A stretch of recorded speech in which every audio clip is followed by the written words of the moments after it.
Jesus and the 11 left the room where they had shared the Passover meal and walked to a familiar garden where he often prayed.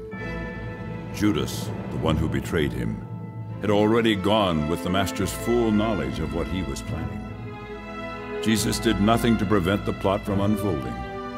At every step in the hours to come, he would do nothing but surrender to the Father's will. In the garden, while the disciples slept, he prayed that he wouldn't have to drink the bitter cup of crucifixion. But that would not be the Father's plan.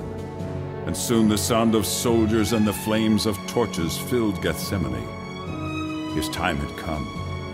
He was arrested, bound, and deserted by all his friends. At his first trial, Jesus stood before Annas, who had been the high priest.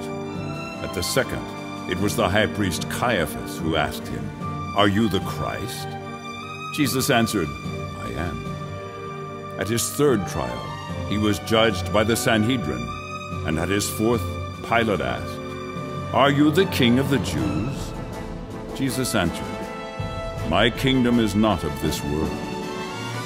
At his fifth trial, it was the brutal King Herod who questioned him.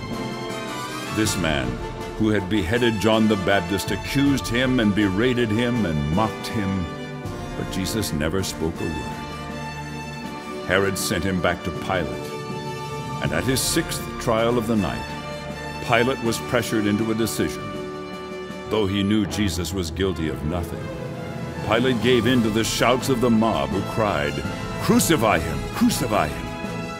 and passed sentence. Jesus was physically and emotionally exhausted. He endured a brutal Roman scourging and a mock coronation at the hands of the cruel soldiers. Morning had come. He had prayed, "Not my will, but thine be done." Now God's will was unfolding. The lamb was ready for sacrifice. The altar waited on Golgotha. The cross was prepared.